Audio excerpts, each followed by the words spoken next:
In the forests east of Louisville, Kentucky, there's a type of landscape that seems commonplace to the casual passerby. Tall, dense trees, narrow trails, patches of thick undergrowth, slight dips in the terrain, and the constant sound of water running somewhere hidden among the rocks. It's not a remote region in the absolute sense. There are roads nearby, neighborhoods and towns within easy reach, and human activity around. Even so, certain places manage to create a sense of isolation, and one of those places forms around a creek called Poplick Creek. Poplick Creek flows discreetly, with irregular banks, damp vegetation, and a presence that changes according to the light. By day, the creek seems merely part of the scenery, dark water reflecting leaves, insects, small natural noises, wind rustling through the branches. At night, the same water takes on a different character. What was only shadow becomes depth. What was only silence becomes expectation. And it is in this simple, almost automatic change that the environment begins to act upon the mind of anyone who enters it. Above that stream, crossing the tree line like an ancient scar, lies a railroad viaduct, a large elevated stretch of rails and metal structure, typical of many rural areas of the United States. It is not a monument designed to be admired. It serves a function. It supports the railroad. It connects points. And, for that very reason, it seems banal. A utilitarian construction repeated in other states, in other counties, in other forests. If someone only looks at the form, they will only see a viaduct. But the railroad changes the meaning of space. Tracks are not like roads. Roads coexist with daily life. Tracks impose a rigid line and a single rule. When the train arrives, everything else must leave. The presence of the railroad creates a permanent tension, even when there is no train on the horizon. It marks the place with an idea of speed, weight, and irreversibility. A train doesn't deviate. A train doesn't brake quickly. A train doesn't negotiate with the environment. It passes. Around Poppy Creek, this presence is not in the background. It is constant, even when the train is not visible.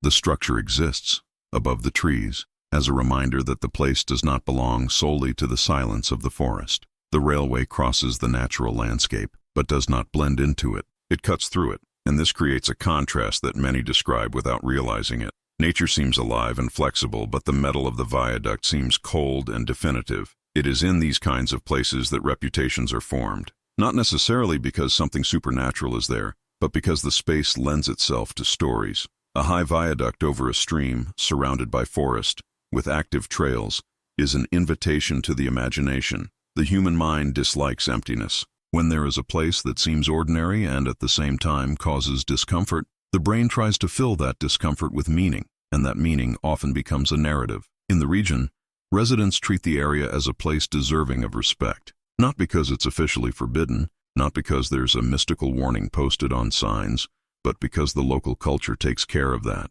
Some people avoid talking too much. Others speak seriously. Others use humor, as if lightness were a way to ward off fear. The pattern, however, is the same. There's a perception that the place isn't just a stretch of forest with an overpass. There's a perception that something accompanies those who come near. This something is given a name that sounds ancient, even when presented as a modern legend: the Goatman, a being half human and half goat, associated with bridges, railway tracks, and transitional areas. The figure may seem too specific to have been invented by chance, and that is precisely why it fits so well in Poppy Creek.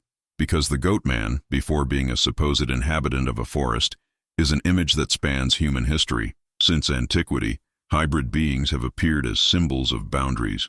They are not completely human, but neither are they merely animals. They exist on the border between culture and nature, between reason and instinct, between order and impulse. The presence of this type of creature often arises in symbolic places: forests, mountains, caves, ancient paths, places where humans enter but do not fully control. In Greece and Rome, figures associated with the Goatman, such as satyrs and fauns, had a less sinister function than many people imagine today. These beings were linked to nature, to impulse, to the movement of the body, and to life outside the rigid rules of the city. They were not moral models, but they were not necessarily predators.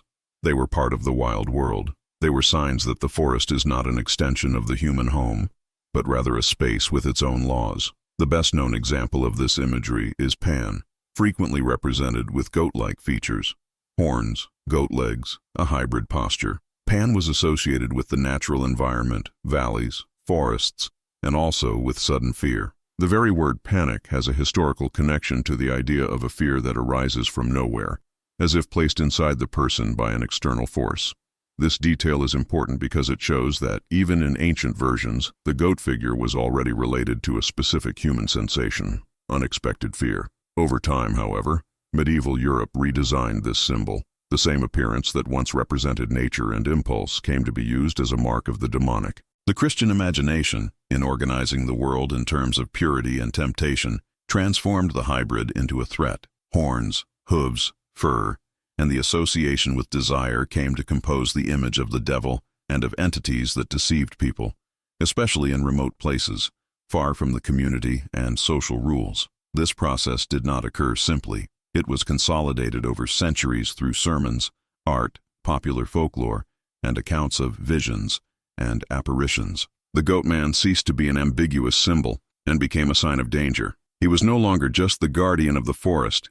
He became the predator of the path. He was no longer a natural force. He was a force that deceived and attracted. When this image crosses the ocean and reaches the modern imagination, it finds new settings to take root. In the United States, where vast forested areas coexist with old industrial structures such as bridges, tunnels, and railroads, the goatman fits perfectly. He becomes the perfect figure to explain what seems incomprehensible, why someone feels watched in an ordinary place, why fear arises without reason, why certain points on the map acquire a reputation that doesn't die. In Poppy Creek, this combination is almost inevitable. Dense forest, dark water, an elevated viaduct. Trains passing at times that aren't always predictable for those who don't work on the railroad. And above all, the feeling that there's a limit there, a point beyond which curiosity ceases to be fun and becomes a risk. The goatman, in this context, functions as a symbol that brings all of this together in a single image.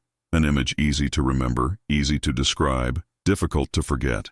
That's why, even before any specific account, the legend already finds fertile ground. Not because people are naive, but because human beings organize fear through stories. And the more a place mixes the ordinary with the dangerous, the more it demands a narrative that explains the discomfort. Poplick Creek, east of Louisville, is that kind of place.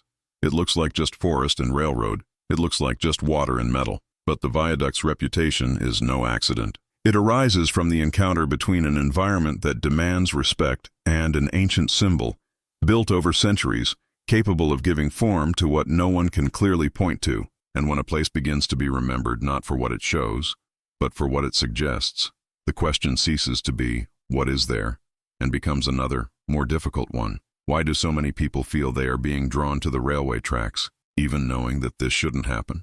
Throughout the 20th century, the figure of the goatman ceased to be merely a symbol inherited from European mythology and began to occupy a recurring space in the folklore of the United States. Unlike the ancient stories, these modern accounts do not appear in temples, mythical forests, or formal religious narratives. They appear on back roads, in rural areas, old industrial zones, and, with unsettling frequency, near bridges and railroad tracks. Not as a single isolated story, but as a scattered set of accounts that, when observed together, reveal a pattern that is difficult to ignore. One of the best-known cases occurs in Prince George's County, Maryland. Since the mid-1950s, residents have reported the presence of a creature described as extremely tall, with human features and evident goat-like characteristics, including goat-like legs and horns. The appearances are usually brief, almost always at night, and occur mainly near rural roads and wooded areas. In many accounts, the creature does not attack directly, but chases, intimidates, or displays territorial behavior, as if it were expelling intruders from a specific area. In Texas, during the 1970s, a series of similar reports emerged in the Lake Worth region, near Fort Worth. The creature described by residents had light fur, a robust build, and a partially upright posture. Again, the location was not remote. It was an accessible area, close to roads and expanding urban spaces. Even so, the reports focused on transitional points, lake shores, wooded areas between neighborhoods, and poorly lit stretches of road. The pattern repeated itself: quick appearances, aggressive or defensive behavior, and immediate disappearance after causing panic. Less well known, but structurally similar cases have emerged in states like Wisconsin and Pennsylvania. In these regions, witnesses reported seeing tall, hybrid-looking figures crossing roads or appearing at the edge of disused or little-used railroad tracks. In Arkansas and Virginia, The stories follow the same pattern. The creatures are rarely observed for extended periods. They don't remain in sight. They appear, provoke an intense reaction, and disappear into their natural environment as if they had never been there. When these accounts are analyzed together, some elements are repeated with remarkable consistency. The first is form. The creatures are almost always described as tall, with a partially human posture and clear animal features, especially associated with goats or sheep. The second is behavior. They do not usually act like classic predators, attacking silently. Instead, they demonstrate territoriality. They appear when someone enters a certain space and seem to react to the human presence, not actively seeking it out. The third element, perhaps the most relevant, is the environment. Sightings rarely occur in completely isolated or wild areas. They are concentrated in accessible but uncomfortable locations: secondary roads, old bridges, train tracks, ravines near neighborhoods. Places where human infrastructure meets nature but does not completely dominate it. Places that function as corridors, not as destinations. This detail is essential to understanding why these stories persist. Bridges and railways are structures for passage. They were not built for permanence. They demand attention, respect, and constant awareness of risk. At the same time, many of these structures are old, built in periods when safety was not a top priority. They carry the weight of time, of aged metal, and of a type of engineering that imposes clear limits on the human body. Within this context, the Goatman emerges as an almost inevitable symbolic figure. He doesn't need to be seen as an unknown animal or a literal supernatural entity to fulfill his cultural function. He represents a warning. He embodies the danger of the limit. He transforms a technical space into a narrative space, where risk ceases to be merely physical and becomes psychological as well. This is where the Poplick Railroad trestle begins to stand out, not as an exception, but as a particularly well-defined example of this pattern. Built in 1925 by the Southern Railway, the Poplick Railroad Viaduct was designed to serve a clear function, to allow the tracks to cross Poplick Creek in a region of uneven terrain. Over 200 meters long and elevated dozens of meters above the water, the viaduct visually dominates the landscape. Despite its imposing appearance, it is not located in a remote spot. Major highways pass just a few meters away. Local streets follow the course of the stream. Houses and neighborhoods are not far away. This contrast between accessibility and a feeling of isolation is one of the most striking aspects of the place. Just climb the embankment, approach the metal structure, and look around to realize how quickly the environment changes. The sound of the city dissipates. The vegetation closes off the field of vision. The viaduct comes to dominate the space. As with other cases associated with Goatman's accounts, the Poplick trestle is a transitional site. It wasn't designed for pedestrians. It doesn't invite lingering, yet its presence sparks curiosity. The height, the length, and the view of the creek below create an intense sensory experience. For those unaccustomed to it, the simple act of approaching the structure already provokes a physical reaction, heightened alertness, mild discomfort, and a keen perception of risk. It is precisely this type of environment that, historically, becomes fertile ground for persistent narratives. The Poplick trestle brings together all the elements observed in other accounts scattered throughout the country: an old, active, elevated structure, proximity to roads, dense surrounding forest, and the clear feeling that this space does not tolerate error. It is not an isolated setting on the map of American folklore. It is part of a larger network of places where similar stories have emerged independently. Even before any specific account gained traction, the location already fit the mold. A mold built over decades, through repeated human experiences in similar environments. Bridges, railways, and roads are not just physical structures. They are constant tests of attention and judgment. And when these tests fail, humans tend to seek explanations that go beyond simple recklessness. Thus, the Poplick Railroad trestle doesn't emerge as an outlier, but as a logical continuation of an old pattern. A pattern in which the Goatman doesn't need to be a concrete creature to exist. He can be the form the mind finds to make sense of discomfort, sudden fear, and the feeling that certain places weren't made to be challenged. And it is precisely because it fits so perfectly into this larger pattern that Poppy would cease to be just another railroad viaduct in Kentucky and would, over time, come to occupy a permanent place in the collective imagination. In the mid-1950s, when the Poplick Railroad trestle was still seen merely as a functional railroad structure and not as a point of popular curiosity, an episode occurred that many locals consider the concrete beginning of the local legend. Until then, there had only been scattered comments, vague discomfort, and informally transmitted warnings. It was in that summer of 1955 that the place became directly associated with something that seemed to go beyond the common risk posed by elevated tracks. That year, a group of Boy Scouts decided to set up camp near Poplick Creek, close to the base of the viaduct. The choice of location was neither accidental nor reckless in the eyes of the adults in charge. The spot offered a combination considered ideal: an appearance of isolation, abundant vegetation, and at the same time, relative proximity to the city. For the group's leader, a man known for his practical and rational approach, the environment would allow the young people to experience the feeling of being in nature without completely distancing themselves from urban infrastructure. During the day, the camp proceeded without incident. Activities followed the expected routine: setting up tents, basic survival instructions, gathering firewood, and simple meals prepared outdoors. The railway viaduct, visible above the treetops, was not treated as a point of special interest. It was there, as it always had been, silent amidst the passing trains. That night, gathered around the campfire, the atmosphere began to subtly change. One of the scouts, a local resident, shared stories he had heard at home. Old accounts, according to him, spoke of strange noises coming from the bridge at night, and of farmers avoiding crossing the area after dark. The tone wasn't exaggerated, but carried the naturalness of someone who grew up hearing repeated warnings. The group leader interrupted the conversation almost immediately.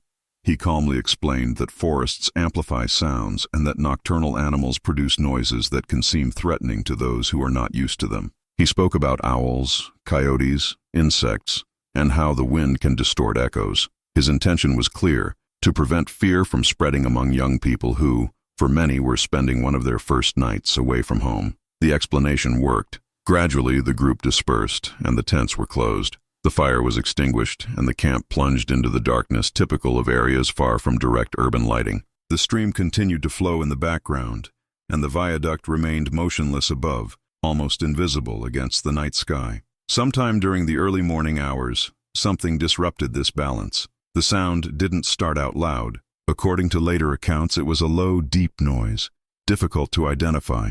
Then, the sound suddenly rose, transforming into a prolonged, harsh scream that didn't resemble any animal known to those present. It wasn't a howl, it wasn't a call, nor did it sound human. It was something in between, unsettling, impossible to ignore. The scouts woke up almost simultaneously. No one spoke. The fear didn't come in the form of immediate panic, but of paralysis. Many remained motionless inside their tents, trying to locate the source of the sound. Some risked peeking outside. It was then that, in the direction of the bridge, they noticed movement. The viaduct's structure could be partially seen, outlined by the light mist that formed over the stream. The distant city lights reflected off the metal, creating irregular contours. On the tracks, a figure moved slowly. It walked upright, but strangely, with a hunched posture and proportions that seemed unusual. Its limbs were too long for a typical animal, and its silhouette suggested something larger than a deer or any other mammal from the region. Some of the young people noticed subtle reflections above the figure's head, as if something rigid were casting irregular shadows. There was no time for detailed analysis. The group's absolute silence was broken only by the restrained breathing of those observing. The camp leader, awakened by the initial sound, emerged from his tent carrying a flashlight. Noticing the tension among the young people, he followed their gaze to the bridge. When he activated the beam of light and directed it toward the tracks, the figure seemed to turn its head toward the camp. The gesture was quick, almost instinctive. Then, when the light reached the exact point where it had been, there was nothing there anymore, only rails, sleepers, and metal. The leader insisted on a rational explanation. He said it was probably an animal confused by the fog and lack of light. He stated that the flashlight had frightened the creature, causing it to retreat into the woods. He asked everyone to go back to sleep. Even so, few managed to close their eyes again. The atmosphere seemed different. The silence was no longer neutral. At dawn, while breaking camp, one of the scouts noticed something unusual on the hillside near the stream. The leader decided to investigate. What he found there definitely marked that episode. Scattered across the terrain were the remains of several farm animals, later identified as belonging to a nearby farm. The bodies showed clear signs of dismemberment. It wasn't a clean or organized attack. They appeared to have been torn apart with brute force. The surrounding ground was marked with dozens of deep impressions. These were no ordinary footprints.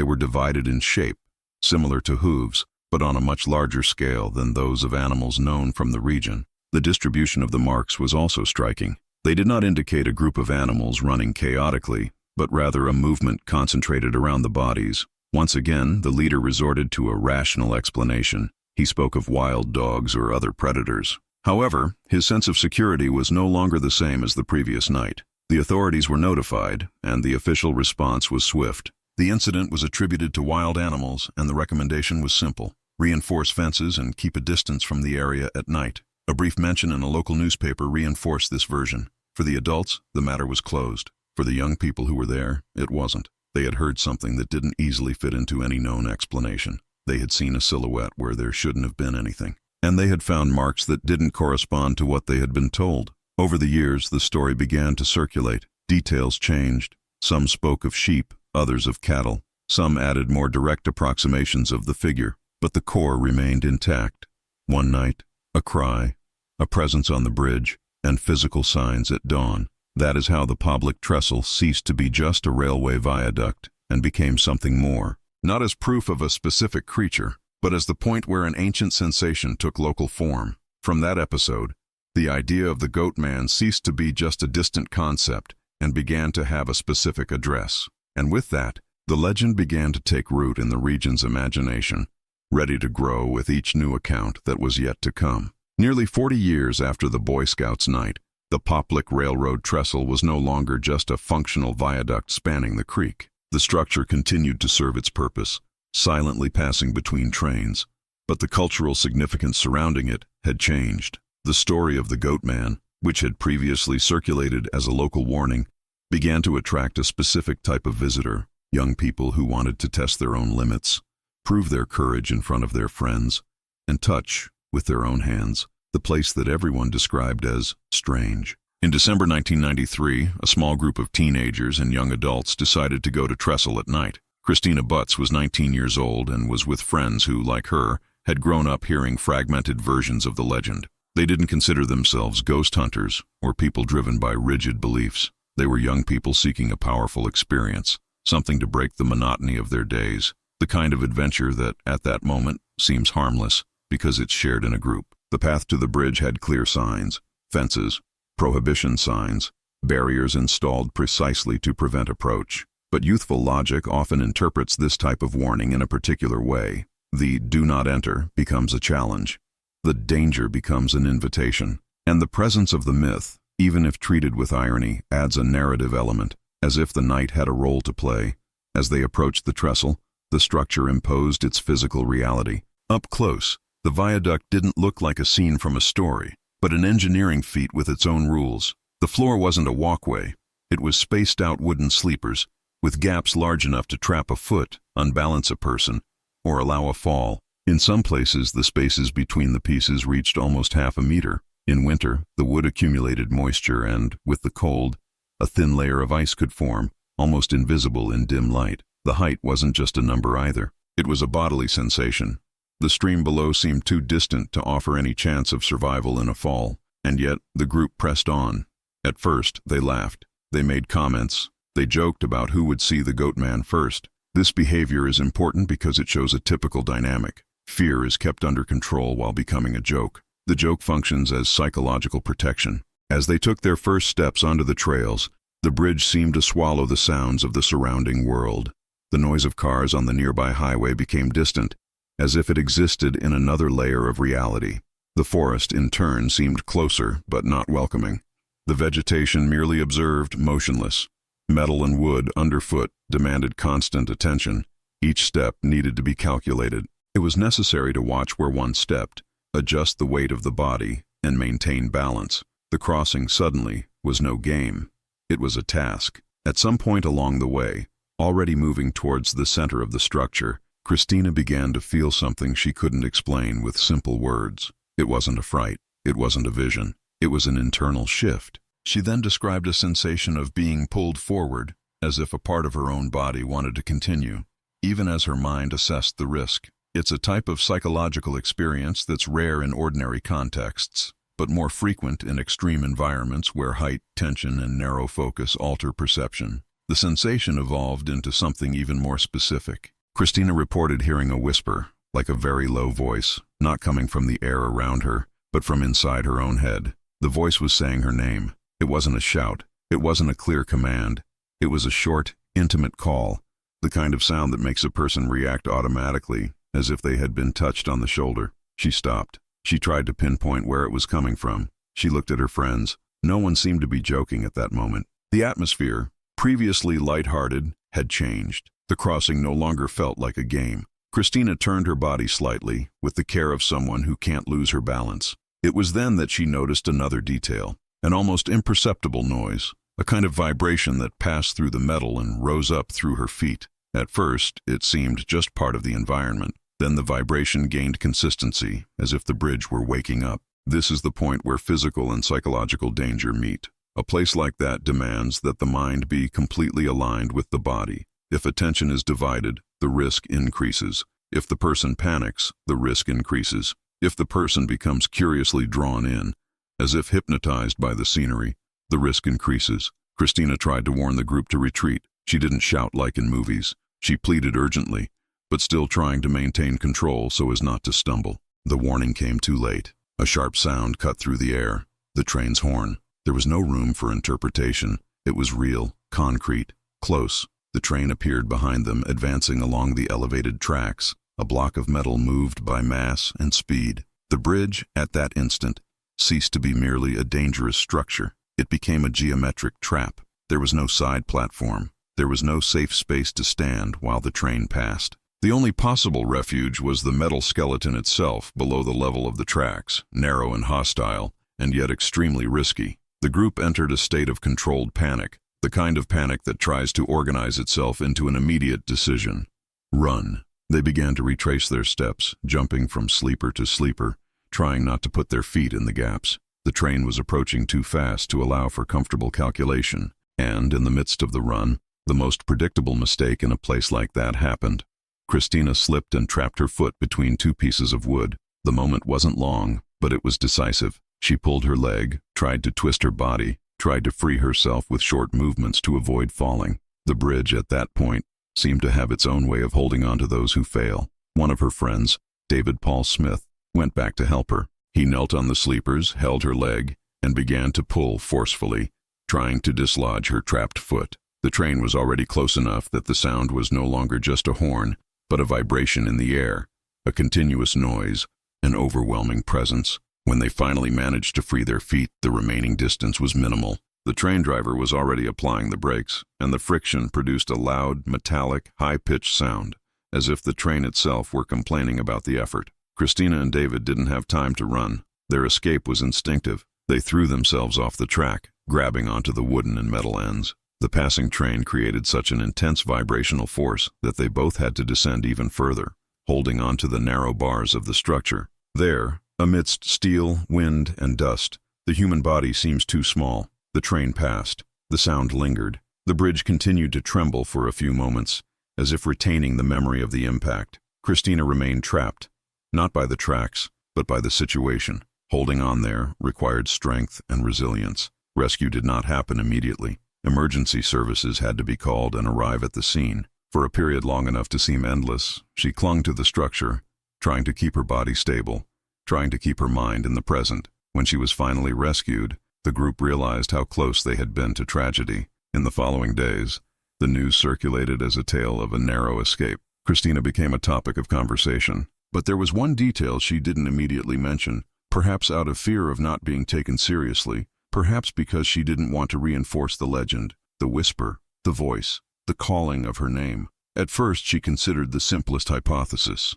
A friend might have spoken, some ill-timed joke, some noise mistaken by stress. But when she spoke to David, she heard something that disconcerted her. He claimed he had heard it too. In his case, the voice said his name, not as a complete sentence, not as a dialogue, but as a brief, intimate call, impossible to pinpoint in space. This detail changes the course of the story, because a dangerous bridge explains accidents, ice explains slips, fear explains disorganized races. But the idea of a voice, perceived by more than one person, suggests another type of risk, the risk of how the mind responds to an extreme environment, charged with expectation, height, tension, and myth. From then on, Poplick Trestle wasn't just a place where people get hurt because it's dangerous. It came to be described as a place that interferes, a place that calls. And for those who listened to the legend attentively, the night of 1993 seemed to reinforce exactly that. The danger wasn't just in the metal underfoot, but in the feeling of being guided by something that the person can't clearly name. And when a place becomes associated not only with physical risk, but with the idea of an inner calling, it ceases to be just a bridge.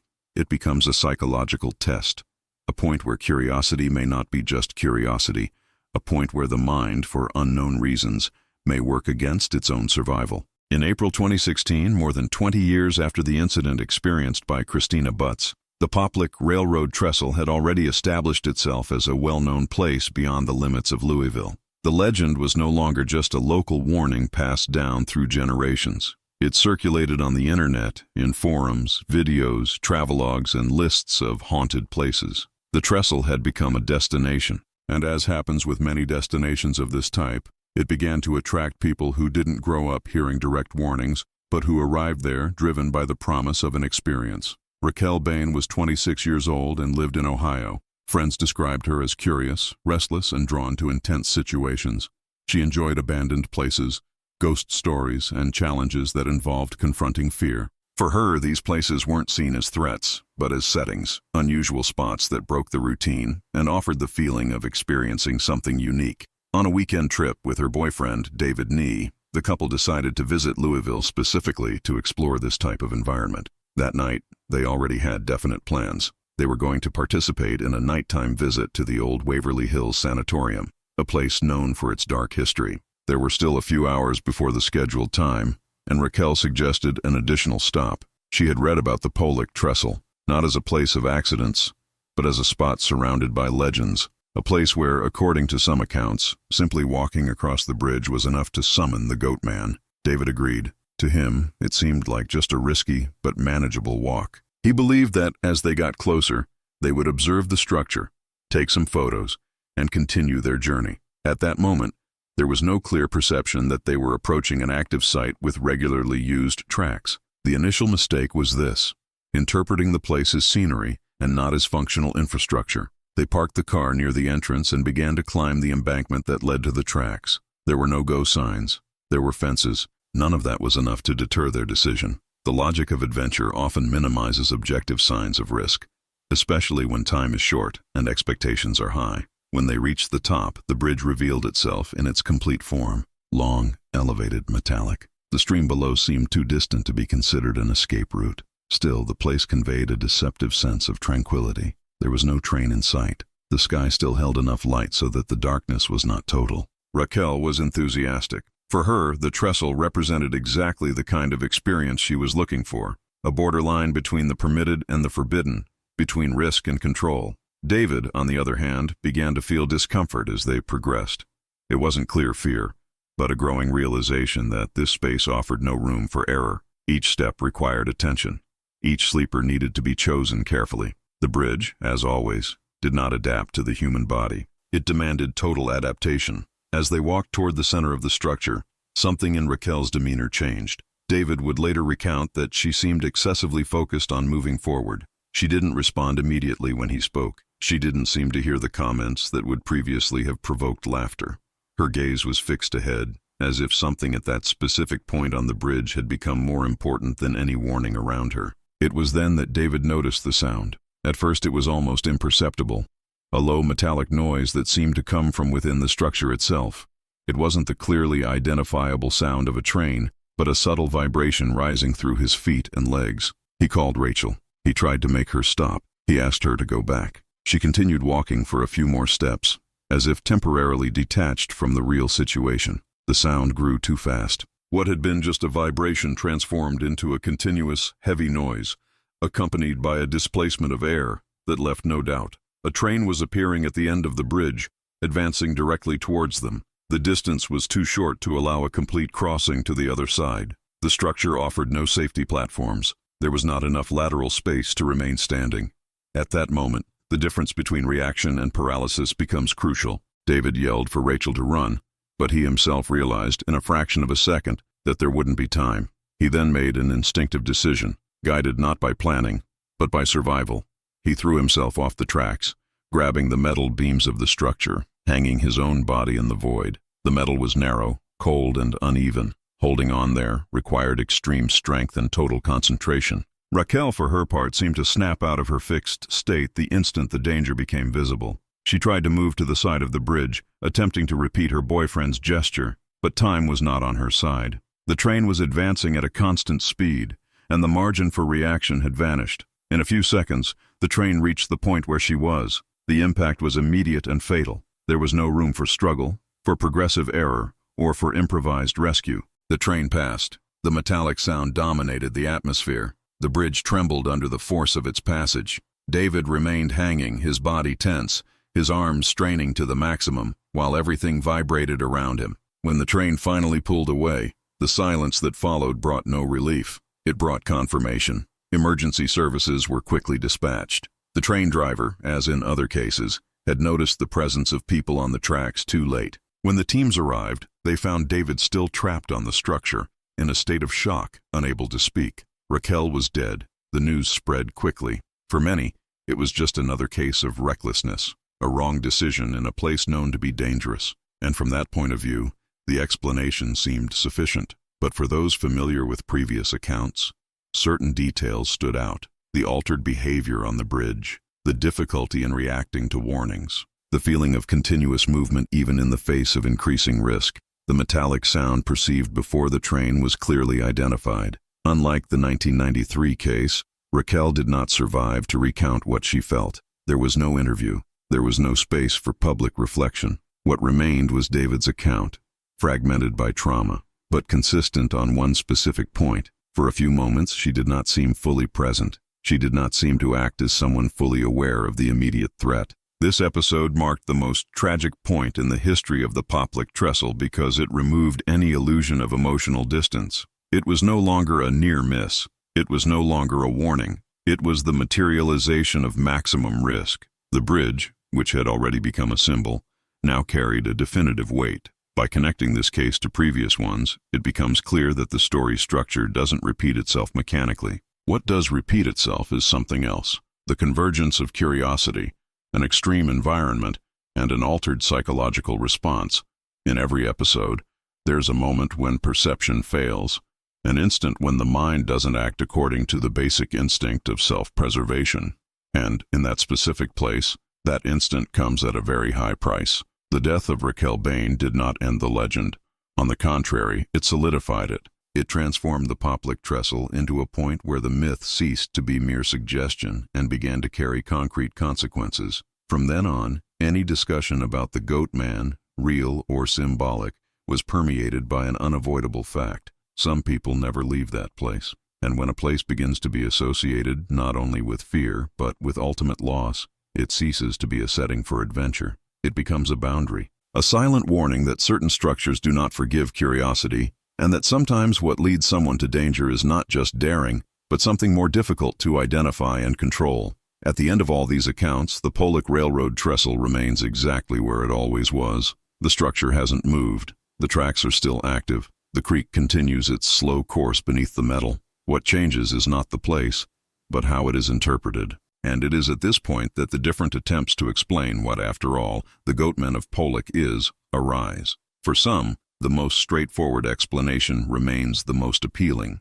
The possibility of a literal creature, an unknown being, perhaps rare, perhaps a remnant of something ancient, that inhabits transitional areas between forest and human infrastructure. This interpretation finds support in the repetition of similar reports in different states, in the consistent description of a tall, hybrid figure, and in the territorial behavior attributed to it. For those who hold this hypothesis, the Goatman would be a physical entity, adapted to specific environments and capable of avoiding direct exposure, appearing only under very particular conditions. Others go beyond the biological idea and interpret the Goatman as a supernatural entity. In this interpretation, he would not be confined to a fixed body, but to a place.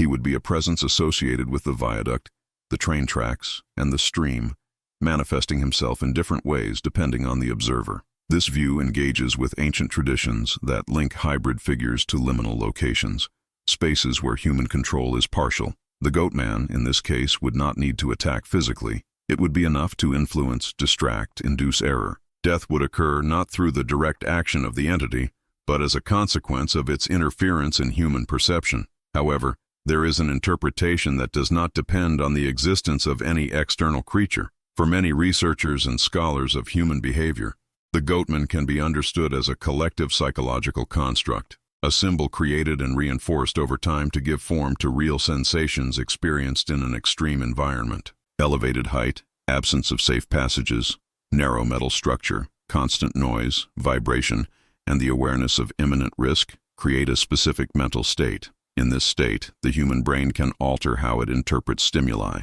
One of the factors frequently cited in this context is infrasound. Large metal structures, especially long and elevated bridges, can produce low-frequency vibrations when exposed to wind, the passage of heavy vehicles, or the movement of the train itself at a distance. These frequencies, although not consciously perceived as sound, can cause physiological reactions: sudden anxiety, a feeling of presence, intense discomfort, fear without apparent cause, and in some cases, altered auditory perception. Vertigo also plays an important role. In high places, the body's balance system can conflict with visual information. The result is a feeling of instability that requires constant concentration. Any distraction, any intense emotion, can compromise coordination. When this state is combined with mental suggestion, such as the expectation of encountering something threatening, the brain tends to fill sensory gaps with interpretations consistent with that expectation. Altered perception in old industrial environments is another relevant element. Railway bridges produce echoes, resonances, and light reflections that change according to the angle, humidity, and time of day. At night, these effects intensify. A shadow moves, a sound repeats itself, a reflection appears and disappears. For a mind already alert, these stimuli can be organized as something intentional, as if the environment were reacting to human presence. When you add the real statistics of train accidents to these factors, the picture becomes even more concrete. Every year, thousands of people are injured or killed on active tracks in the United States, mostly in situations of trespassing, miscalculation, or underestimation of train speed. In places without legend, these numbers rarely receive prolonged attention. In Poppy, however, each accident reinforces the existing narrative, creating a cycle in which myth and real risk feed off each other. There is also one last interpretation, less discussed but deeply unsettling. For some longtime residents of the region, the Goatman is neither a murderer nor an evil entity. He is a guardian, a symbolic presence created, consciously or unconsciously, to keep people away from a place where danger is constant and intolerant of mistakes. In this sense, the legend functions as a mechanism of cultural protection, a warning that doesn't depend on signs or laws, but on fear transmitted through stories. This interpretation suggests something unsettling. Perhaps the Goatman doesn't kill anyone. Perhaps the deaths occur despite him, not because of him. Perhaps the mistake lies in interpreting the warning as a challenge. If no one was directly killed by the creature, but many died for insisting on crossing the bridge, the role of the legend may be different. Not to attract, but to repel. Not to seduce, but to frighten. Not to punish, but to try to prevent. None of these interpretations concludes the story. They all explain parts of it. They all leave gaps. And perhaps that's exactly what keeps the legend alive. Poplick's Goatman doesn't need a final definition to exist. He lives at the intersection of structure, mind, fear, and narrative. He is sustained by the fact that the overpass is still there, posing a real risk to those who underestimate it. As long as the bridge exists, the silence surrounding it will remain laden with meaning. As long as the tracks remain active, there will always be the possibility of someone getting too close. And as long as humanity seeks meaning in extreme experiences, stories like this will continue to be told. If you've made it this far, remain in this silence for a moment. Not everything needs to be resolved to be understood. Some stories exist precisely to remind us of limits, of choices, and of how the mind reacts when faced with danger. If this type of narrative resonates with you, if unresolved stories spark reflection more than easy answers, you can continue following the Midnight Stories. Like this video if you feel it deserves it, and feel free to share any questions, thoughts, or personal experiences in the comments. This can be done anonymously, without exposure, at your own pace. Some stories don't need an ending, they need attention, and sometimes just someone willing to listen.